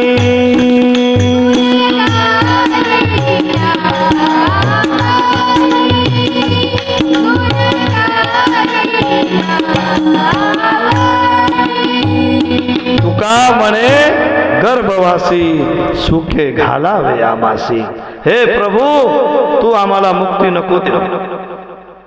आमची परंपरा अशी आहे महाराज, आम्हाला मुक्ती नको देऊ, आम्हाला जन्म दे, आम्हाला गर्भवासात घाल, सुखाने आम्हाला बाहेर काढ प्रभू. पण तुझी भक्ती दे आम्हाला, तुझं भजन करू आम्ही असं जीवन आम्हाला दे. देव अशांवरती खुश होतो. देवाला असा भक्त आवडतो. मुक्ती मागणारे भक्त सुद्धा देवाला आवडत नाही. रावणासारख्याला मुक्ती देऊन टाकली देवाने. भक्ती केली होती का? त्याच्या मागची भूमिका वेगळी आहे. परंतु किती राक्षसांना सुद्धा देवाने मुक्ती दिली. काही मोठी गोष्ट नाही, आपल्यासाठी मोठी गोष्ट आहे महाराज.